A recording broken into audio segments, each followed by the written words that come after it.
پھر فرمایا کتب علیکم القتال وہو کرہ لکم وعسى ان تکرہوا شیئا وہو خیر لکم وعسى ان تحبوا شیئا وہو شر لکم واللہ یعلم وانتم لا تعلمون. تم پر اللہ کے راستے میں لڑنا فرض کر دیا گیا اور وہ تمہیں ناگوار ہے، اور ہو سکتا ہے کسی چیز کو تم ناپسند کرو اور وہی تمہارے لیے اچھی ہو، اور ہو سکتا ہے کوئی چیز تم پسند کرو اور وہی تمہارے لیے بری ہو، اور اللہ جانتا ہے اور تم نہیں جانتے. یاد رکھیے کہ مسلمان جب مکہ میں تھے تو انہیں روکا گیا تھا کہ اپنے ہاتھ روکو، جنگ نہیں کرنی، لڑائی نہیں کرنی، ریٹیلیٹ نہیں کرنا. جب مدینہ آئے اور مضبوطی آ گئی تو پھر جہاد فرض ہوا، کیونکہ ہر آئے دن مکہ سے اور آس پاس سے لوگ چڑھائی کر رہے تھے، تو ایسے میں ان پہ فرض کر دیا گیا. اب جو ہی جب جہاد فرض ہوا یعنی قتال فرض ہوا تو لوگوں کو بڑی مشکل نظر آئی، کیونکہ یہ مشکل ترین کام ہے. نماز پڑھنا آسان ہے، روزہ رکھنا آسان ہے، صدقہ خیرات کرنا آسان ہے، لیکن بذات خود جہاں اپنی جان کا خطرہ ہو وہاں حاضر ہونا بڑا مشکل ہے. تو یہ ان کا ریئل ٹیسٹ تھا. تو اسی لیے اللہ تعالیٰ نے فرمایا کہ جب تم پہ فرض کیا گیا وہ کرہ لکم، انسانی طبیعت اس سے بھاگتی ہے، ناپسند ہو گیا تمہیں، لیکن ساتھ ہی انہیں خوشخبری دی گئی، انہیں موٹیویٹ کیا گیا کہ ہو سکتا ہے کہ ایک چیز تم ناپسند کرو اور وہی تمہارے حق میں اچھی ہو، اور ایک چیز ہو سکتا ہے تم پسند کرو اور وہ تمہارے لیے بری ہو. یعنی تم اپنی جان اللہ کے راستے میں یا مال یا وقت نہیں دینا چاہتے، بچا کے رکھنا چاہتے ہو، تو سوچو دے کے کیا ملے گا اور روک کے کیا ملے گا. تو بچا بچا کے نہ رکھ اسے، تیرا آئینہ ہے وہ آئینہ کہ شکستہ ہو تو عزیز تر ہے نگاہ آئینہ ساز میں. جس نے پیدا کیا ہے نا، اس کے راستے میں کچھ بھی ٹوٹ جائے گا نا، تمہارا کچھ بھی چلا جائے گا تو وہ زیادہ محبوب چیز ہے اس کے نزدیک بنسبت اس کے کہ جو تم اپنے لیے بخل کر کے ذخیرہ کر کے رکھ لیتے ہو اور پھر وہ تمہارے بعد کوئی اور لے جاتا ہے. رسول اللہ صلی اللہ علیہ وسلم نے فرمایا مجھے تو مومن پہ تعجب ہوتا ہے کہ اللہ اس کے لیے جو فیصلہ بھی فرماتا ہے وہ اس کے حق میں بہتر ہی ہوتا ہے. تو اللہ کی تقسیم پہ راضی رہنا چاہیے، خیر کی جستجو میں لگے رہنا چاہیے، ناپسندیدگی کے باوجود آخرت میں فائدے والا کام کر لینا چاہیے، چاہے نفس میں بھاری ہو. کبھی وضو بھی بھاری لگتا ہے، کبھی نماز مشکل لگتی ہے، کبھی خرچ کرنا مشکل لگتا ہے، کبھی گھر ہی کا کام مشکل لگتا ہے، لیکن اگر انسان اللہ کی رضا کے لیے کر لیتا ہے تو اس کے لیے وہ زیادہ بہتر ہے. عسیٰ ان تکرہوا شیئا وہو خیر لکم. اور یہ ایک عام جامع پرنسپل بھی ہے، زندگی کا اصول بھی ہے کہ آپ دیکھیے کہ جتنی مشقت والی زندگی ہوتی ہے اس میں اتنی راحت ہوتی ہے، اور جتنی آرام پسند والی زندگی ہوتی ہے نا اس میں اتنی مصیبت ہوتی ہے. بیماریاں بھی زیادہ ہو جاتی ہیں، ذہنی خرابیاں بھی زیادہ ہو جاتی ہیں، دل بھی انسان کا زیادہ خراب ہو جاتا ہے. لیکن جب انسان کسی اچھے کاز میں بزی ہوتا ہے تو پھر یہ ساری چیزیں نکلنا شروع ہو جاتی ہیں. تو اس لیے انسان کو مشقت میں صرف فزیکل مشقت نہیں، یعنی جان سے، مال سے، وقت سے کسی نہ کسی طرح اپنے آپ کو لگائے رکھنا. یسألونک عن الشہر الحرام قتال فیہ قل قتال فیہ کبیر وصد عن سبیل اللہ وکفر بہ والمسجد الحرام واخراج اہلہ منہ اکبر عند اللہ والفتنة اکبر من القتل ولا یزالون یقاتلونکم حتی یردوکم عن دینکم ان استطاعوا ومن یرتدد منکم عن دینہ فیمت وہو کافر فاولئک حبطت اعمالہم فی الدنیا والآخرہ وَأُولَئِكَ أَصْحَابُ النَّارِ هُمْ فِيهَا خَالِدُونَ. وہ آپ سے حرمت والے مہینے میں لڑائی کرنے کے بارے میں سوال کرتے ہیں، کہہ دیجئے کہ ان میں لڑائی کرنا بہت بڑا گناہ ہے، اور اللہ کے راستے سے روکنا اور اس سے کفر کرنا اور مسجد حرام سے روکنا اور اس کے رہنے والوں کو اس میں سے نکال دینا اللہ کے نزدیک اس سے بھی بڑا گناہ ہے، اور فتنہ قتل سے بھی کہیں بڑھ کر ہے.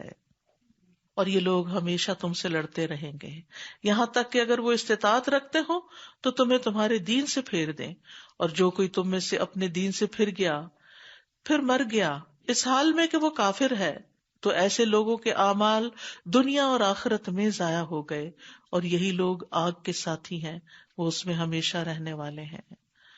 تو اس آیت سے پتہ چلتا ہے کہ حرمت والے مہینوں میں قتال کی ممانعت ہے. بعض علماء کہتے ہیں کہ اب یہ منسوخ ہو چکا ہے، لیکن بعض کے نزدیک یہ اب بھی ایسا ہی ہے کہ حرمت والے مہینے کون کون سے حرمت والے مہینے؟ رجب، ذوالقعدہ، ذوالحجہ اور محرم. ان میں لڑائی جھگڑا سب کچھ منع تھا، قتال وغیرہ، کیونکہ یہ عمرے اور حج کے مہینے تھے اور رستوں کو پرامن رہنے کی ضرورت تھی. لیکن پھر کیا ہوا کہ ایک دفعہ مسلمانوں سے غلطی سے اس مہینے میں حملہ ہو گیا، تو اس پر مخالفین نے بہت زیادہ پروپیگنڈا شروع کر دیا. تو اللہ تعالیٰ نے جواب میں فرمایا کہ ہاں واقعی یہ گناہ کا کام ہے، بڑا گناہ ہے، لیکن اللہ کے رستے سے لوگوں کو روکنا اور اللہ کا انکار کرنا اور مسجد حرام سے روکنا اس سے بھی بڑے گناہ ہیں. اور وہاں کے رہنے والے یعنی جو مسلمان تھے ان کو وہاں سے تم نے نکال دیا، یہ تو اس سے بھی بڑے جرائم ہیں. تو مسلمانوں کی ایک غلطی پر اتنا بڑا پروپیگنڈا کر رہے ہو، اپنے کرتوت تو دیکھو. والفتنة اکبر من القتل، اور فتنہ برپا کرنا قتل سے بھی بڑا گناہ ہے. اور پھر مسلمانوں کو ہدایت کی گئی کہ یہ تم سے مسلسل جنگ کرتے رہیں گے، لڑتے ہی رہیں گے، یعنی تمہارے پیچھے آتے رہیں گے، آئے روز حملے ہوں گے. حتی یردوکم عن دینکم ان استطاعوا، یہاں تک کہ تمہیں تمہارے دین سے پھیر دے اگر ان میں استطاعت ہو. لیکن یاد رکھو وَمَن يَرْتَدِدْ مِنْكُمْ عَنْ دِينِهِ، تم میں سے جو کوئی اپنے دین سے پھر گیا، جس نے اپنا دین چھوڑ دیا، فَيَمُتْ، پھر وہ اسی حال میں مر گیا، یعنی دین سے نکل کے اللہ کا انکار، رسول کا یا ایمان میں سے کسی چیز کا یا اللہ کے احکامات میں سے کہ میں نہیں اس چیز کو مانتا یا ان چیزوں میں شک، تو ایسے لوگوں کے اعمال دنیا آخرت میں ضائع ہو گئے. جیسے کہ افسوس کے ساتھ کہنا پڑتا ہے کہ بعض حافظ بچے حج کیے ہوئے، عمرے کیے ہوئے، جب ایسی کمپنی میں گئے کہ جہاں دین کا مذاق اڑایا جاتا تھا، آہستہ آہستہ اس سے اتنے امیون ہوئے، حتیٰ کہ وہی کچھ بولنا شروع ہو گئے جو آس پاس کے لوگوں کو بولتے دیکھا. دین کا ہی انکار کر بیٹھے، الحاد اختیار کر لیا، اللہ کا انکار کر دیا، آخرت کا انکار کر دیا، دین کی تعلیمات کا انکار کر دیا، دین میں شک کرنے لگے، پتہ نہیں یہ کتاب اللہ کی طرف سے ہے بھی یا نہیں. تو ان کے کیے ہوئے سارے بڑے بڑے نیک اعمال سب انویلڈ ہو گئے، سب ضائع ہو گئے، دنیا میں بھی اور آخرت میں بھی. اور یہی لوگ آگ کے ساتھی ہیں جس میں وہ ہمیشہ رہیں گے. یعنی مرتد کا عبرتناک انجام ہے. ان الذین آمنوا والذین ہاجروا وجاہدوا فی سبیل اللہ اولئک یرجون رحمت اللہ واللہ غفور الرحیم. بے شک وہ لوگ جو ایمان لائے اور جنہوں نے ہجرت کی اور اللہ کے راستے میں جہاد کیا، وہی اللہ کی رحمت کی امید رکھتے ہیں، اور اللہ بے حد بخشنے والا، نہایت رحم کرنے والا ہے. ہجرت کا لفظی معنی ہوتا ہے چھوڑ دینا. ایک عام ہوتی ہے ہجرت اور ایک خاص ہوتی ہے. عام ہجرت کیا ہے کہ ہر وہ چیز چھوڑ دینا جس کو اللہ نے حرام کیا ہے، جس سے اللہ نے روکا ہے. اور خاص معنی کیا ہے کہ انسان اپنا ملک، اپنا وطن اللہ اور اس کے رسول کی رضا کی خاطر چھوڑ دے، اور ایسی جگہ کو چھوڑ دے جہاں اس کا ایمان پہ قائم رہنا اور دین پر عمل کرنا مشکل ہو.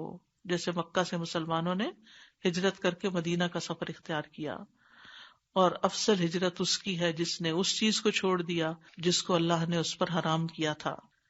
عبداللہ بن عمر کہتے ہیں رضی اللہ عنہ کے ایک آدمی نے کہا اللہ کے رسول صلی اللہ علیہ وسلم کون سی ہجرت افضل ہے؟ آپ نے فرمایا کہ تم اللہ کی ناپسندیدہ چیزوں کو چھوڑ دو.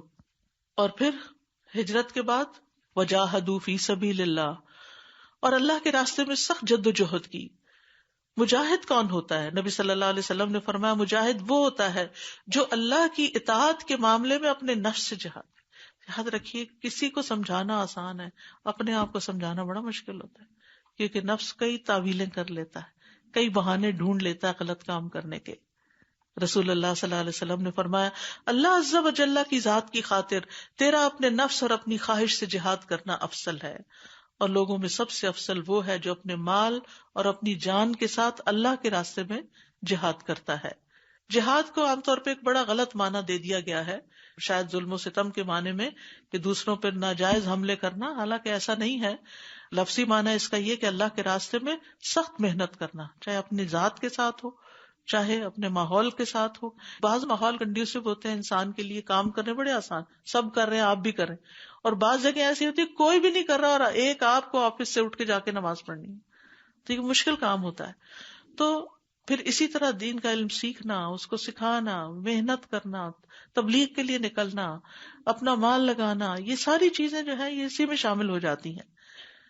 تو یاد رکھیے والذین جاہدوا فینا لنہدینہم سبلنا، وہ لوگ جو ہماری راہ میں سخت محنت کرتے ہیں یقیناً ہم انہیں اپنی راہیں دکھاتے ہیں، ان پہ ہدایت کا راستہ آسان کرتے ہیں. اور اللہ کے راستے میں ایک صبح یا ایک شام گزارنا دنیا اور جو اس میں سب سے بہتر ہے، سب سے بڑی کمائی ہے.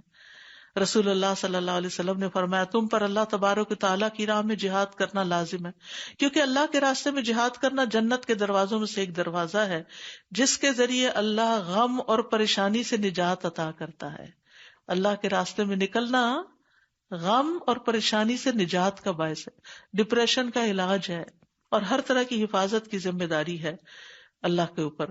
اولئک یرجون رحمت اللہ واللہ غفور الرحیم، ایسے لوگ اللہ کی رحمت کی امید رکھتے ہیں، اللہ ان پہ اپنی رحمت نازل فرمائے گا، اور اللہ غفور الرحیم ہے۔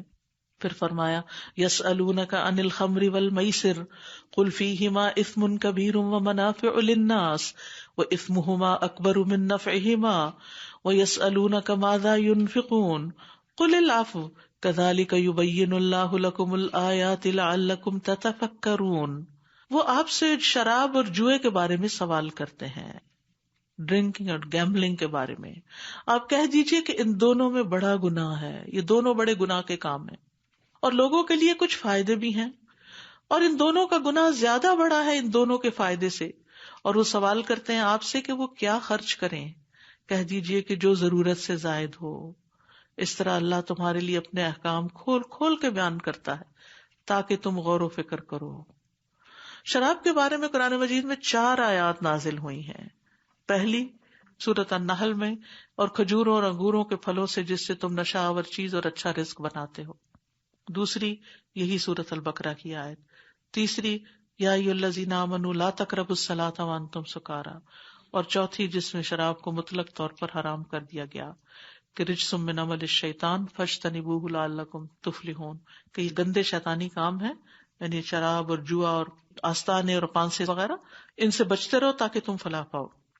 یعنی گریجولی، آہستہ آہستہ شراب کو مطلق حرام کیا۔ کچھ لوگوں کے آرگیومنٹ یہ ہے کہ قرآن میں کہاں لکھا ہوا ہے کہ شراب حرام ہے کہ ہم اس سے بچیں؟ حرام تو نہیں ہے نا، ٹھیک ہے ناپسندیدہ، لیکن آپ دیکھیں اس پہلی آیت میں کیا فرمایا، فیہما اثم کبیر، اس میں بہت بڑا گناہ ہے، شراب پینا بہت بڑا گناہ ہے۔ تو پھر وہ جو گناہ کا کام ہو وہ اللہ کی پسند کا کام ہوتا ہے، کہاں سے ہم اس کو کرنے کا جواز ڈھونڈ سکتے؟ اس طرح تو زنا کے لیے بھی قرآن میں حرام ہونے کا لفظ نہیں آیا، تو پھر کیا انسان یہ کہے کہ کہاں لکھا ہے زنا حرام ہے اس لیے انسان کر لے تو کوئی حرج نہیں؟ نہیں، جو چیزیں غلط ہیں وہ غلط ہیں، صرف قرآن سے ہی ہر چیز نہیں پتہ چلتی، سنت سے بھی بہت سی چیزوں کی وضاحت ہوتی ہے۔ اور خمر سے مراد صرف شراب ہی نہیں ہوتی، لقر ہی نہیں ہوتا صرف، بلکہ اس کے ساتھ ساتھ ہر وہ چیز جو نشہ آور ہو، جس کی زیادہ مقدار نشہ آور ہو، اس کی چھوٹی مقدار بھی حرام ہوتی ہے، یعنی نشے کی قلیل مقدار بھی حرام ہے۔ شراب جو ہے ہر شر کی چابی ہے، ایمان سے محروم کرنے والا فعل ہے، اللہ کے عذاب کو دعوت دینے والا فعل ہے، نقصان ہی نقصان ہے اس میں، جنت سے محروم کرنے والا فعل ہے۔ حدیث میں آتا ہے شراب کا عادی جنت میں داخل نہ ہوگا، ہر طرح سے ملعون فعل ہے۔ آپ نے فرمایا 10 طرح شراب پر لعنت کی گئی ہے، شراب کی ذات پر، اس کو نچوڑنے والے پہ، نچڑوانے والے پہ، بیچنے والے پہ، خریدنے والے پہ، اٹھانے والے پہ، جس کے پاس لے جائی جائے، اس کی قیمت کھانے والے پہ، اس کے پینے والے پہ، اس کے پلانے والے پہ، یہ سب اللہ کی رحمت سے محروم ہے۔ تو یہ کوئی معمولی چیز نہیں ہے، کیونکہ اس میں نقصان بہت ہے، یعنی اس کی خرابیاں بہت زیادہ ہیں۔ لیکن افسوس یہ کہ ان سب چیزوں کو جاننے کے باوجود لوگ اسے ایک معمولی کام سمجھتے ہیں، اور ایمان کے ساتھ ان چیزوں کا کوئی جوڑ نہیں بنتا۔ اور آپ دیکھیے انسان کو جو فضیلت حاصل ہے نا وہ عقل کی بنا پہ ہے باقی مخلوقات کے مقابلے میں، اور شراب انسان کی عقل مارتی ہے، پھر اس کے بعد اس کے پیسے کا نقصان ہوتا ہے، اور پھر دوسروں کے حقوق ختم ہوتے ہیں۔ وہ کسی کا قصہ سن رہی تھی کہ ایک شخص بہت اچھا انسان تھا ویسے بائی نیچر، اور گھر والوں کا بھی بہت خیال رکھتا تھا، لیکن سم ہاؤ اس کو نشے کی عادت ہوگی شراب کی، تو جب شراب میں تھا تو ورسٹ انسان بن جاتا تھا، لیکن اس کو پتہ نہیں چلتا تھا۔ تو اس کی بیوی نے اس کی ویڈیو بنا لی، اور ویڈیو بنا کے جب وہ ہوش میں تھا، جب وہ اچھے موڈ میں تھا، تو اس کو دکھایا کہ دیکھو، کہتے یہ میں ہوں، میں ایسے کرتا ہوں۔ اس نے کہا اس سے بھی برا کرتے ہو۔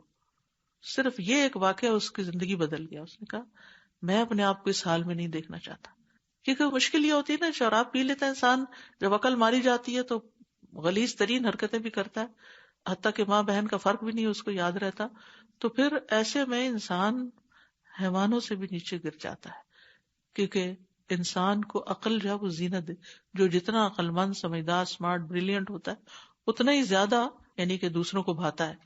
اور دوسری طرف گیملنگ جو ہے، میسر جو ہے، جوا جو ہے، یہ بھی گھروں کو برباد کرنے والا ہے.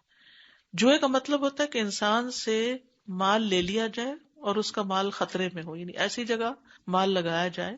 اور خطرے کا مطلب یہ نہیں کہ اسے معلوم نہیں کہ بس حاصل ہوگا یا نہیں، مطلب یہ کہ ہر وہ کھیل جس میں یہ شرط لگائی جائے کہ جیتنے والا شخص ہار جانے والے سے کچھ نہ کچھ لے گا، یہ جوا ہے. چاہے گھر میں بیٹھ کے کھیلیں، چاہے آپ کسینو جائیں. تو اس میں ہر طرح کے کھیل آ جاتے ہیں جن پر کوئی جیت ہار کی شکل میں معاوضہ مقرر کیا گیا ہو. قل فیہما اثم کبیر ومنافع للناس، اس میں کچھ فائدے بھی بتائیں. یہ قرآن کا انداز کتنا خوبصورت ہے کہ انسان کہتا ہے کہ نہیں، ہم شراب اس لیے پیتے ہیں کہ وہ وقتی طور پہ بدن کو بڑا ایکٹیو کر دیتی ہے، سردی کے موسم میں تو بڑی ضروری ہے، اور کئی بیماریوں کا علاج ہے، پریزرویٹو ہے، فلاں ہے.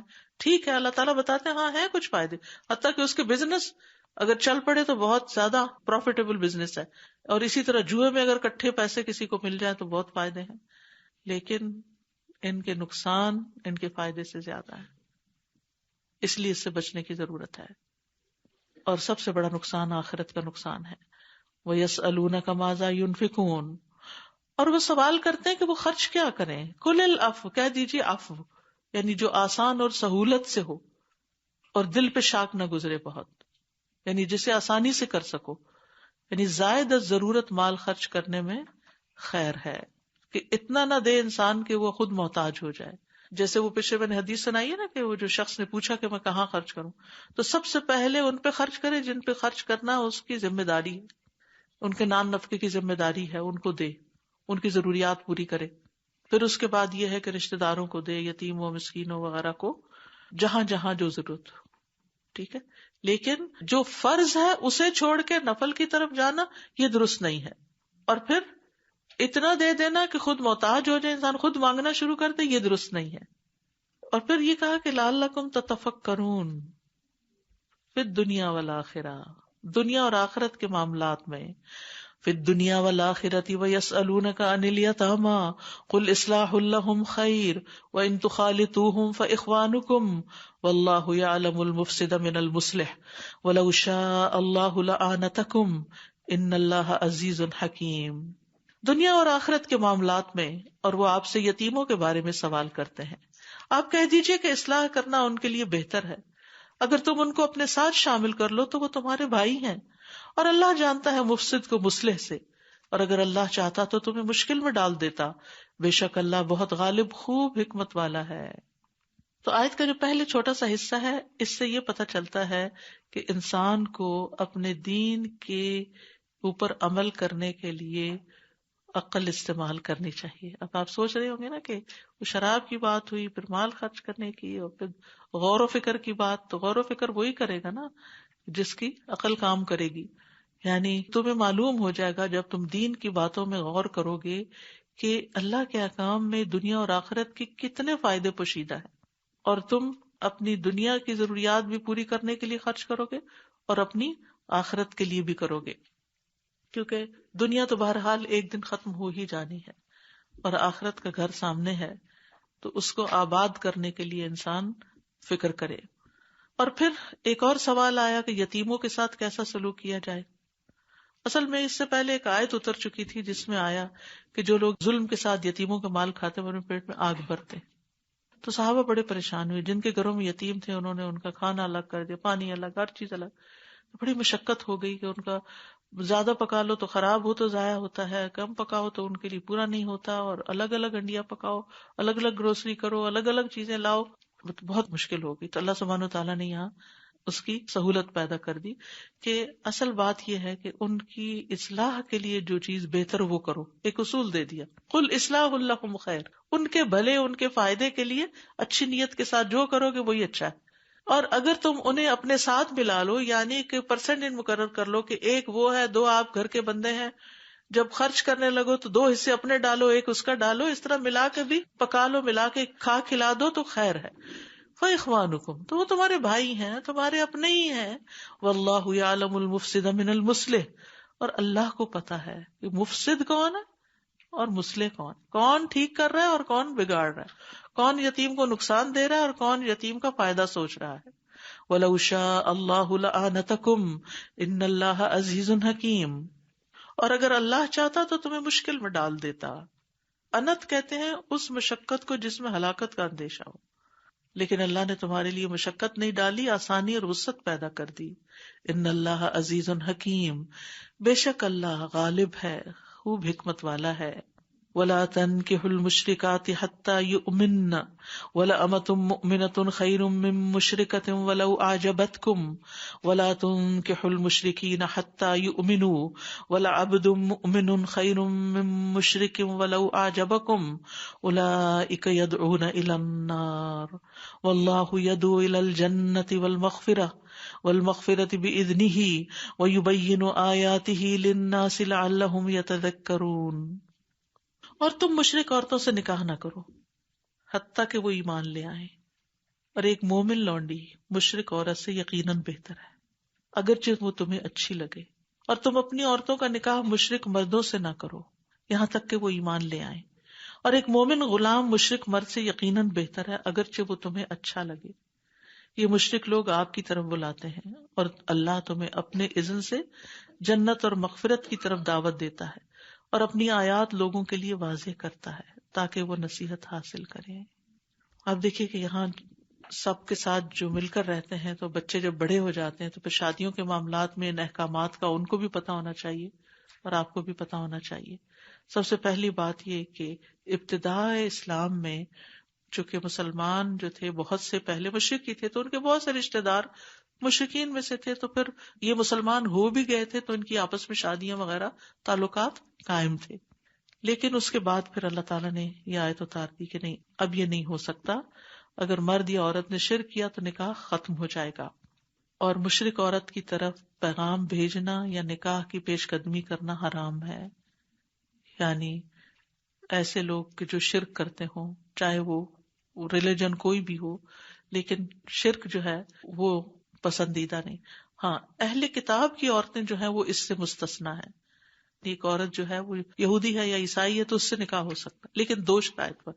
ایک یہ کہ وہ اپنے دین کو مانتی ہو، اپنے رسول کو، اپنی کتابوں کو. یہ نہ ہو کہ نام کی بورن کرسچن یا بورن جیو ہو لیکن اس کا کسی چیز پر کوئی بلیف نہ ہو، یہ نہیں ہونا چاہیے. دوسری شرط یہ کہ پاک دامن ہو، یعنی زنا میں ملوث نہ ہو، حلال حرام اس حد تک اس کو معلوم ہو، کیونکہ اہل کتاب کی پاک دامن عورتیں حلال ہیں. اور اگر ایسا نہیں، کوئی نہیں ملتی تو ولا امۃ مومنۃ، غلام عورت سے بھی شادی ہو سکتی، ادروائز پسندیدہ نہیں ہے. وہ بہتر ہے مشرکہ سے، یعنی اللہ کے ہاں اس کا درجہ بلند ہے شرک کرنے والی سے. ولو اعجبتکم، خواہ وہ تمہیں کتنی ہی پسند کیوں نہ ہو. تو عورت سے شادی کا معیار کیا ہے؟ دین ہے. آپ نے فرمایا عورت سے شادی اس کے مال، حسب نسب، جمال اور دین کی وجہ سے کی جاتی. تم دین والی کو اختیار کرو تاکہ تمہیں کامیابی حاصل ہو. ایسی عورت سے شادی کرنی چاہیے جو ایمان پر مددگار ہو، جو بچوں کی صحیح تربیت کرے، جو خاندان اور نسل کو آگے صحیح رستے پر رکھے. اسی لیے رسول اللہ صلی اللہ علیہ وسلم نے فرمایا دنیا فائدہ اٹھانے کی چیز ہے اور دنیا کی بہترین متاع نیک عورت ہے. اور 4 چیزیں انسان کی خوش قسمتی کی علامت ہے: نیک بیوی، کھلا گھر، نیک ہمسایہ، اچھی سواری. جس کے پاس یہ 4 نعمتیں ہیں وہ بادشاہ ہے. پھر فرمایا وَلَا تُنْكِحُوا الْمُشْرِكِينَ حَتَّى يُؤْمِنُوا، تم اپنی بیٹیوں کا نکاح مت کر کے دو مشرک مردوں سے. وہاں تنکحو تھا یا تنکحو ہے. تنکحو خود شادی نہیں کرو، کیونکہ لڑکا اپنی شادی خود کر سکتا ہے، لیکن لڑکی ولی کر کے دے گا، اس کی طرف اشارہ ہے یہاں تک کہ وہ ایمان لے. ہاں کلمہ پڑھ لے تو پھر ضد نہ لگاؤ، پھر کر دو. بیٹا ہو یا بیٹی دونوں کی پھر کر سکتے ہو اگر دوسرا فریق جو ہے وہ لا الہ الا اللہ پڑھ لیتا ہے. منع کیوں کیا گیا؟ فرمایا اولئک یدعون الی النار، کہ یہ لوگ آگ کی طرف بلاتے ہیں. کیونکہ جب آپ ایسے لوگوں سے گھل مل کر رہیں گے، کیونکہ شادی صرف 2 لوگوں کا تعلق نہیں ہوتا، 2 خاندانوں کا آپس میں ملاپ ہوتا ہے. آنا جانا ہوگا، پھر ایک دوسرے کی شادی بیاہ میں شرکت کرو گے، پھر ایک دوسرے کے یہاں کھاؤ پیو گے، تو بہت سی مشکلات کھڑی ہو جائیں گی. اور پھر سب سے بڑی مشکل یہ کہ بچے کنفیوز پیدا ہوں گے کہ ہم کس طرف جائیں، باپ کی طرف جائیں یا ماں کی طرف جائیں، اور اس طرح مشکل ہو جائے گی. اور پھر یہ مشکل صرف دنیا کی نہیں، آخرت میں بھی مشکل ہوگی. اولئک یدعون الی النار، کیونکہ وہ شرک کرتے ہیں تو پھر تمہیں بھی شرک کی طرف دعوت دیں گے اور تمہیں کہیں نہ کہیں کمپرومائز کرنا پڑے گا. اور ایسا نہ ہو کہ تھوڑا سا بھی تم ادھر ٹلٹ ہو، جھکو اور پکڑے جاؤ. آپ نے دیکھا ہوگا کہ بچوں کی تربیت میں جہاں والدین کا ایک کردار ہوتا ہے، وہاں ایک ایج آتی ہے جہاں سب سے زیادہ انفلوئنس دوستوں کا ہوتا ہے، معاشرے کا ہوتا ہے، وہاں آپ کی نہیں چلتی. پھر تو خوش قسمت ہوتے ہیں وہ والدین جن کے بچوں کے دوست اچھے ہوتے ہیں، وہ سمجھدار ہوتے ہیں. اور اگر وہ بیکار ہوں تو اچھے بھلے بچے بھی ان کے ساتھ مل کے حرام کاموں میں پڑ جاتے ہیں. تو بچوں کے دوستوں پر ضرور نظر رکھیں اور ان کو اس چیز کی تلقین کرتے رہیں. نبی صلی اللہ علیہ وسلم نے فرمایا مومن آدمی کے سوا کسی کی صحبت اختیار نہ کرو، یعنی زیادہ دیر ایسے لوگوں میں مت بیٹھو کہ جو تمہیں تمہارے رب کو ہی بھلوا دیں.